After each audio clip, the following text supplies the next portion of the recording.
Vous savez, aujourd'hui, les gens, on les entend dire de tous les côtés, hein, Allah, Allah, Allah, le Christ, le Christ, le Christ, et Dieu, Dieu, Dieu. Mais ces mêmes gens, ils vont vous parler de la religion. Ce qui est marrant, que c'est pas parce que vous allez dans une synagogue, c'est pas parce que vous êtes dans une mosquée, dans une église, dans un temple bouddhiste, dans un temple hindouiste que vous vous rapprochez de Dieu.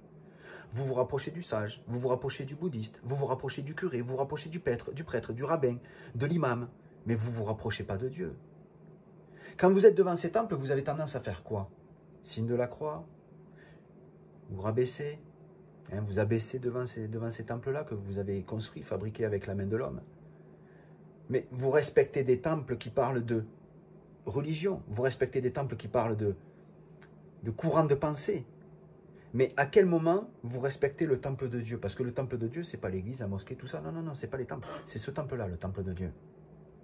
Le temple que vous devez de respecter, c'est celui-là, avant de respecter les temples que vous avez créés avec la main. Parce que celui-là, c'est le temple que Dieu a créé avec son esprit. Vous voyez ce que je veux dire? Donc quand on s'applique à vivre par la vertu, on se rapproche de Dieu. Par la vertu et par la soumission à Dieu, on se rapproche de Dieu, on se rapproche de son amour. On passe comme Joseph, de l'état d'esclavage à l'état de ministre de Pharaon. Vous vous plaignez de votre vie, mais regardez ce que vous faites avec le corps.